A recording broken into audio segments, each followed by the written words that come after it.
Hello, నేను miss yes రావు. Triple R ప్రస్తుతం deputy speaker, ఆయన కేంద్ర హోంశాఖ మంత్రి అమిత్ షాని కలిశారు. అదే సమయంలో విజయపాల్ త్రిపుల్ ఆర్ కేసులో విచారణాధికారిగా ఉన్నటువంటి ఆయన్ని ఇప్పుడు ఆంధ్రప్రదేశ్ పోలీసులు విచారిస్తున్నారు. ఏం జరగబోతుంది అనే దాని మీద ఇంటరాక్ట్ అయ్యేటువంటి ప్రయత్నం చేద్దాం. ప్రస్తుతం మన దగ్గర సీనియర్ జర్నలిస్ట్, రాజకీయ విశ్లేషకులు డివిఎస్ గారు ఉన్నారు. ఇంటరాక్ట్ అవుదాం. సార్ నమస్తే. నమస్తే. కొన్ని యాదృచ్ఛికంగా జరుగుతాయి, కొన్ని ఏమో వ్యూహాత్మకంగా జరుగుతుంటాయి. ఇప్పుడు ఈ జరిగినటువంటి పరిణామం ఢిల్లీలో స్విచ్ చేస్తే ఇక్కడ బల్బు వెలిగింది అనుకోవాలా, అంటే యాక్సిడెంటలా ఇన్సిడెంటలా? ఇన్సిడెంట్లో ఇది ద్వారకా తిరుమలరావు గారి భాషలో చెప్పాలంటే మదనపల్లిలో ఫైళ్ళు తగలబడ్డాయి ఏంటంటే యాక్సిడెంటలా ఇన్సిడెంటలా అన్నట్టుగా ఇవాళ triple R comments, supreme court Vijaypal petition dismiss చేయడము, విజయపాల్ని ఏదో ఎత్తుకెళ్తున్నారనో ఏదో అంటున్నారు. అంటే జగన్ భాషలో, ఇందాక ద్వారకా తిరుమలరావు భాష అయితే ఇది జగన్ భాష. ఏది చంద్రబాబుని ఎత్తారనో ఏదో అన్నాడు. ఇప్పుడు విజయపాల్ని ఎత్తేసారా అంటే ట్రిపుల్ ఆర్ అన్న మాటలు గుర్తొస్తున్నాయి. ఏమన్నాడు నేను? ట్రిపుల్ ఆర్ ఇంతకుముందు రైలు వేరు, ట్రాక్ వేరు, ఇప్పుడు రైలు ట్రాక్ ఎక్కింది అన్నాడు. ఇక బుల్లెట్ స్పీడే అన్నట్టుగా. మరి అంటే ఇంతకుముందు ఇప్పుడు రైలు ఏది, ట్రాక్ ఏది? దర్యాప్తు సంస్థలా లేకపోతే వ్యవస్థ పక్కదారి పట్టింది. ఇప్పుడు వ్యవస్థ ట్రాక్ ఎక్కిందనమాట. అంటే జగన్మోహన్ రెడ్డి అధికారాన్ని కోల్పోవడం, కూటమి ప్రభుత్వం అధికారంలోకి రావడం. అక్కడ మోడీ 3.0, ఇక్కడ చంద్రబాబు 4.0. చంద్రబాబు బలం పైన మోడీ ప్రభుత్వం ఆధారపడి ఉన్న నేపథ్యంలో ట్రాక్ ఎక్కిందంటే మనకు అదే కనపడుతుంది. అంటే ఇంతకుముందు అక్కడ మోడీ ఉన్నాడు, ఇక్కడ జగన్ ఉన్నాడు. అంటే అది రైలు, ఇది ట్రాక్ అనమాట. ఎక్కల ఇప్పుడు ఎక్కించారు మొత్తానికి. ఏది రైలు ట్రాక్ ఎక్కిందంటే ఇక మోడీ 3.0, ఇవాళ బాబు 4.0లో ఇవాళ బుల్లెట్ స్పీడా. అంతేగా ట్రాక్ ఎక్కినప్పుడు. ఇక్కడ ఇష్యూ ఏంటంటే న్యాయ వ్యవస్థ. దేశ అత్యున్నత న్యాయస్థానం సుప్రీంకోర్టు విజయపాల్ పిటిషన్ని డిస్మిస్ చేయటం అనేది ఒక పెద్ద గుణపాఠం. ఎందుకంటే మనం గతంలో కూడా మాట్లాడుకున్నాం, ట్రిపుల్ ఆర్ కేసులో అది దారుణం, అమానుషం. ఏది? ఆయన ఒక ఎంపీ, ఒక గౌరవ లోక్సభ సభ్యుడు. అలాంటి వ్యక్తిని పట్టుకొచ్చి నువ్వు గుంటూరు సిఐడి కార్యాలయంలో నువ్వు అసలు మ్యాన్ హ్యాండ్లింగ్, చిత్రహింసలు పెట్టారు. ఆయన పుట్టినరోజు నాడు అసలు కిడ్నాప్ చేయటం, ఆయన పైన మళ్ళీ ఏదో రాజద్రోహ కేసులు పెట్టడం, అసలు కనీసం ఆయన్ని చికిత్సకి ఇవ్వకపోవడం, అసలు అక్కడ బ్లండర్. హాస్పిటల్ సూపరింటెండెంట్ రిపోర్ట్ అసలు ఏంటి, మ్యాన్ హ్యాండ్లింగ్ జరగలేదని. ఒకవైపేమో వీల్ చైర్లో అతను నిలబడలేని పరిస్థితుల్లో నడుచుకుంటూ కుంటుకుంటూ కోర్టుకు వెళ్ళడము మన కళ్ళ ముందు వీడియోలు చూస్తున్నాం. అంతకుముందే ఆయన హార్ట్ సర్జరీ కూడా ఓపెన్ హార్ట్ సర్జరీ చేయించుకున్న తర్వాత జరిగిన సంఘటన ఇది. కాళ్ళు, అరికాళ్ళు నీకు అసలు ఆ ఫోటోలు చూస్తే నీకు పింక్ కలర్లో నీకు అసలు మామూలుగా కొట్టినట్ట. అంటే ట్రిపుల్ ఆర్ చెప్పటం ఏంటి, ఈ విజయపాల్ అనేవాడు అసలు అతను చెస్ట్ మీద కూర్చుని కొట్టాడని. ఆయన ఏది మీరు అన్నారు, ఏది బైపాస్ సర్జరీ చేయించుకున్న వ్యక్తి గుండె మీద, అంటే అదే హత్యాయత్నం కేసు ఇవాళ నమోదైంది. అదేంటి, రఘురామకృష్ణరాజుని చంపటానికి చేసిన యత్నంగా ఇవాళ 307లో ఎవరితను A4 అనుకుంటాను ఆ కేసులో విజయపాల్.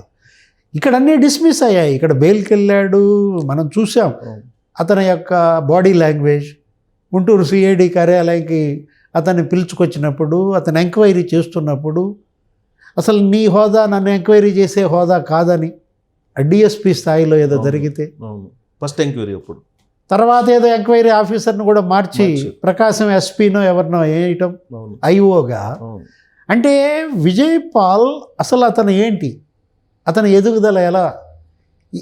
ఒక విజయపాల్ సమస్యే కాదు, ఇది ఏపీ పోలీస్. ఇప్పుడు లోక్సభ సభ్యుడిని తీసుకొచ్చి ఆ విధంగా కొట్టారంటే అసలు లోక్సభ స్పందించిన తీరు కూడా మనకు అప్పుడు నచ్చలేదు. ఏది అసలు ఆ రోజు లోక్సభ స్పీకర్ అసలు దాన్ని చాలా సీరియస్గా తీసుకోవాలి. 542 మంది పార్లమెంటు సభ్యుల్లో నీ లోక్సభ సభ్యుడిని తీసుకొచ్చి ఒక పార్టీ, ఒక రాష్ట్ర ముఖ్యమంత్రి ఆదేశాల మేరకి మరి ఆ విధంగా పోలీస్ కార్యాలయంలో కొడుతున్నారంటే ఏంటి అతను చేసిన నేరం? అది లోక్సభ పైన మాయని మచ్చ అసలు నిజం చెప్పాలంటే. స్పీకరు దానికి అసలు బాధ్యత వహించారు వాస్తవంగా అయితే. ఇప్పుడు నీ పార్లమెంటు సభ్యుడికే నువ్వు రక్షణ కల్పించలేని లోక్సభ దానిపైన అసలు చర్చ జరగలేదు.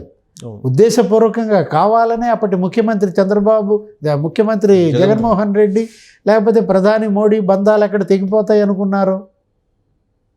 అప్పుడేంటి, అతనికి 22 మంది ఎంపీలు లోక్సభలో, 11 మంది రాజ్యసభలో, 33 మంది పార్లమెంటు సభ్యులతో దేశంలోనే అతిపెద్ద పార్టీగా ఉంది. ఏది, వైఎస్ఆర్ కాంగ్రెస్ పార్టీ 3వ 4వ.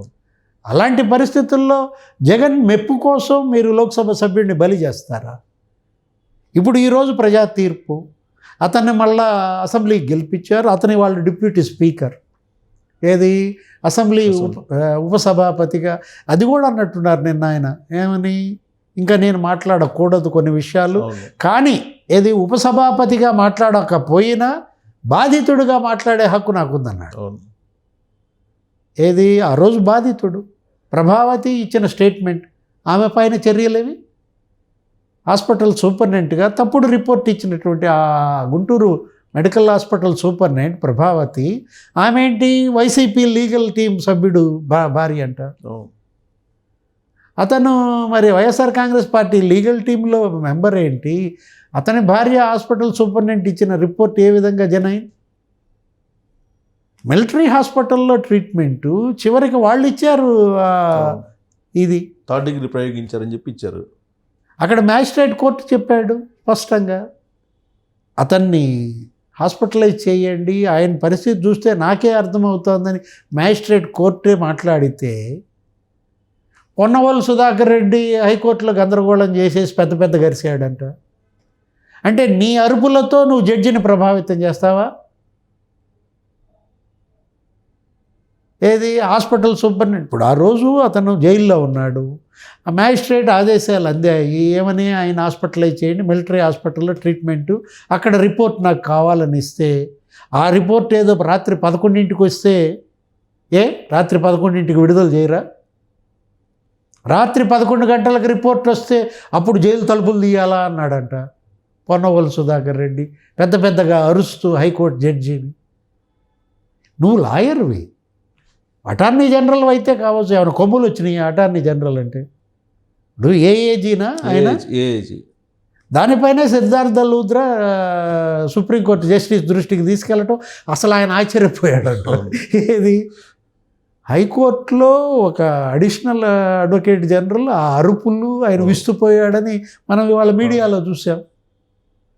అంటే ఇవాళ మీరు తప్పు చేసి తప్పించుకోలేరు, చేసింది ఘోరం, తీవ్ర నేరం. ఏది, ఒక లోక్సభ సభ్యుడు నీ పార్టీతో విభేదించవచ్చు, సస్పెండ్ చేయి, రచ్చబెండబెట్టి రోజు ఆయన నీ విధానాలను విమర్శించవచ్చు, సమాధానం చెప్పండి. ఇప్పుడు రఘురామకృష్ణరాజు రచ్చబండ పెడితే నువ్వు తుచ్చబండ పెట్టు. అక్కడ రఘురామకృష్ణరాజు 11 గంటలకు ప్రెస్ మీట్ పెడితే ఇక్కడ అంబటి రాంబాబు 12ంటికి పెట్టమనండి. ఆయన మాట్లాడిన విమర్శలను మీరు చెడిపేసేయండి మీ వాదనతో, అంతే తప్ప ఇదేంటిది ఎత్తుకొస్తారా? రఘురామకృష్ణరాజుని ఎత్తేసారా? అతని భాష ఏది, జగన్మోహన్ రెడ్డి ఎత్తేసి చితకబాదారు. నేను లండన్లో ఉన్నాను, నాకు అసలు ఏం జరిగిందో తెలియదు, చంద్రబాబుని ఎత్తేసారంట. నిన్ను ఎత్తేసే రోజు వస్తుంది. ఎత్తేసారు కదా ప్రజలు. ఇప్పుడు ఇవన్నీ చర్చించడానికే రఘురామకృష్ణరాజు గారు కేంద్ర హోంశాఖ మంత్రిని కలిసి ఉంటారా? ట్రాక్ ఎక్కింది కదా బండి, రైలు ట్రాక్ ఎక్కినందుకు మరి స్పీడ్ మీటర్ ఏమన్నా మారుస్తున్నారా? అంటే అమిత్ షాతో మరి పవన్ కళ్యాణ్ కూడా కలిశారు, డిప్యూటీ సీఎం, కేంద్ర మంత్రులు కలిసి.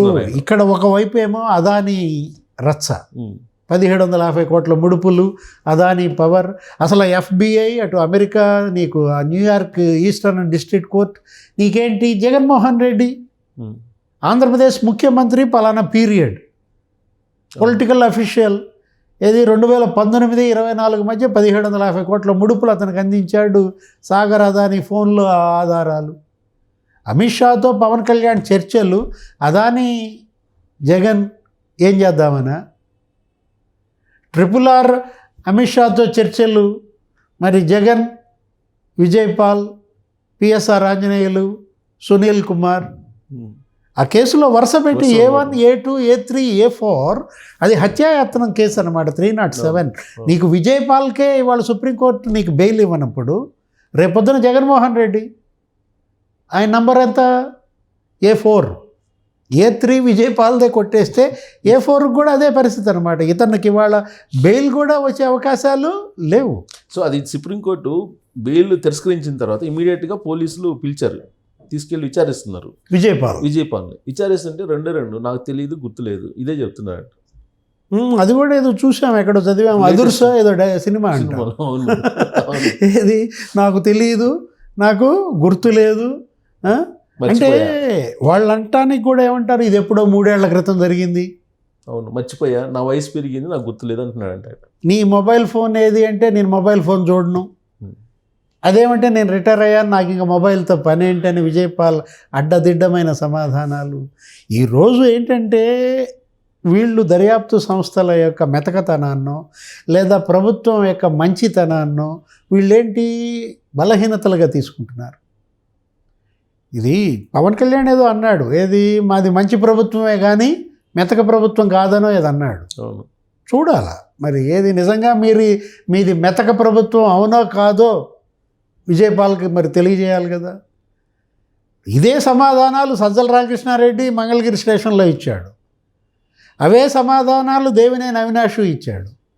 లేళ్లప్పిరెడ్డి అది ఎపిసోడ్ చూసాం కదా, ఏది తెలుగుదేశం పార్టీ కేంద్ర కార్యాలయం మీద దాడి విషయంలో జోగి రమేష్ కూడా అదే అన్నాడు. అదేది చంద్రబాబు ఇంటిపై దాడి, ఆ రోజు జోగి రమేష్ మరి మంగళగిరి స్టేషన్లో ఇచ్చిన సమాధానాలు కూడా మాకు తెలియదు, నా ఫోన్ లేదు, అసలు బోరగడ్డ అనిల్ దగ్గర నుంచి నందిగం సురేష్ వీళ్ళందరూ అది ఒకటే, అన్నీ ఒకే డైలాగ్స్. నందిగం సురేష్ నీ ఫోన్ ఎక్కడంటే మా తమ్ముడి దగ్గర ఉందంటాడు. వాళ్ళ తమ్ముడి దగ్గరికి వెళ్తే వాడు గాయం. దెబ్బకి దెయ్యం వదులుద్దని ఇవాళ ఏంటి దెయ్యం వదిలిచే దెబ్బలు పడతలేదనా? గతంలో జరిగిన మ్యాన్ హ్యాండ్లింగ్ ఇవాళ పోలీసింగ్లో జరగట్లేదనా? అంటే ఏదైనా చట్టబద్ధంగా చేయాలా, న్యాయబద్ధంగా నడపాలి. కాకపోతే ఒకటి ఏది ఇక్కడ దండం దశగుణం భవేత్త, అదేదో నాకు తెలియదు, మీకే తెలియాలి. దండం దశగుణం భవేత్ అంటారు. ఏదా దండం దశగుణం భవేత్ అవునో కదా, తర్వాత ముందు దండం తీయాలి కదా. అది తీయలేదు, అందుకే వీళ్ళంతా ఇట్లా వ్యవహరిస్తారు. పవన్ కళ్యాణ్ మాట్లాడుతూ మీడియా అడిగిన ప్రశ్నలకు ఆయన ఏమని సమాధానం చెప్తారు? ఇప్పుడు లేటెస్ట్గా ఢిల్లీలో అది హోమ్ మినిస్టర్కి సంబంధించిన అంశం. అవును, అది చీఫ్ మినిస్టర్ పరిధిలో ఉంటుంది, సాధారణ పరిపాలన, శాంతి భద్రతలు. నా శాఖకు సంబంధించి నన్ను అడగండి అంటే ఆయన కూడా విసిగిపోయాడా? అతను కూడా విరక్తి వచ్చిందా? అంటే చంద్రబాబుకి ఈ కేసులు ఏవి తేల్చడు కోల్పోయాడు అంటే మళ్ళా నేను అడ్డంగా పడుకోవాలా? వాళ్ళ పవన్ కళ్యాణ్ మాటలు ఒక రకంగా అనిపించాయి, RRR మాటలు మరో రకంగా అనిపించాయి. కఠినంగా ఉండమని చెప్తానని ఏదో హామీ ఇచ్చినట్టున్నారు జర్నలిస్టులకి. అంటే సీఎంతో మాట్లాడతాను, సీఎంకి మీ విషయం మీరు అడిగిన అంశాలన్నీ సీఎంకి తెలియజేస్తానని ఒక మరి టీమ్ లీడర్ సీఎం కదా, ఏది వాళ్ళ క్యాబినెట్ ఆర్క్ ఏది మరి ఆయన కాబట్టి ముఖ్యమంత్రి దృష్టికి మేవన్నీ తీసుకువెళ్తానన్న దాంట్లో ప్రజా తీర్పెటు ఇవాళ బాధితుల పక్షాన ఉన్నప్పుడు ఇవాళ బాధిత ప్రజానీకం కోరుకుంటోంది ఏంటి? బాధితులకు ఊరట లభించింది, ఉపశమనం లభించింది, దోషులకు శిక్ష పడాలి. ఇప్పుడు శిష్ట రక్షణ చేశారు, వాట్ నెక్స్ట్? దుష్ట శిక్షణ ఎప్పుడు అని అడుగుతోంది ప్రజానీకం. సో ఢిల్లీలో వీళ్ళిద్దరూ మీట్ అయిన తర్వాత సపరేట్ ఎపిసోడ్ చూడొచ్చు ఆంధ్రప్రదేశ్లో రాబోయే రోజులు. ఏదైనా అంత తేలిగ్గా వదలడానికి RRR సిద్ధంగా లేడు. స్పష్టంగా నిన్నటి మాటలే మనకి తెలియజేశాయి. ఉపసభాపతిగా నేనున్నంత మాత్రాన నా నోరు ముయ్యలేరు అన్నాడు కదా. ఏంటి నోరు ముయ్యటం అంటే అధ్యక్ష స్థానంలో ఉన్నప్పుడు ఉపసభాపతిని చూస్తారు, ఇప్పుడు బాధితుడి స్థానంలో ఉన్నాడు. బాధితుడిగా ఆయన కేసు గురించి మాట్లాడేటప్పుడు ఆయన నోరు ఎవరు ముయ్యగలరు? సో వీడియో కాల్ చూసిన వ్యక్తి ఎవరు అక్కడికి పోయేదాకా వదిలిపెట్టరంటారా రఘురామకృష్ణరాజు? వీడియో కాల్ ఎవరైతే చూసి పైశాచిక ఆనందం అనుభవించారో వాళ్ళు ఊసలు లెక్కేయటం కాదు, మళ్ళా వీడియో కాల్ నాకు చూపించమంటున్నాడు. ఎవరు? రఘురామకృష్ణరాజు గారా? మరి అంతే కదా, ఏదైనా మరి అదే కదా. ఏది ఇవాళ కుడి ఎడమైతే పొరపాటు లేదంటారు, కానీ ఇక్కడ పొరపాటు ఉంది కదా. జగన్మోహన్ రెడ్డి చూడాలి, అప్పటికి ఎంత అయింది, కేవలం 6 నెలలే. 6 నెలలకే నీకు ఈ విధంగా వైబ్రేషన్స్ పుడుతుంటే ఇంకా సుదీర్ఘ కాలం ఉంది. ఏది ఇంకా 4.5 నెలలు నడవాలంటే తన క్యాడర్తో తన లీడర్స్తో ఏమంటున్నాడు, జమిలి వచ్చేస్తుంది, ఇంకా 2 ఏళ్ళే, 2027లో ఎన్నిక, ఓపిక పట్టండి అంటున్నాడు. వాళ్ళేమో 6 నెలలకే మంట పడుతుంది స్వామి, ఇప్పుడు 4.5 ఏళ్లలో ఇంకెన్ని బొబ్బలు మా వల్ల కాదు, జంప్. సో ట్రైలర్ అయిపోయింది, అసలు సినిమా ఉందంటారు. అంతేగా. Thank you very much.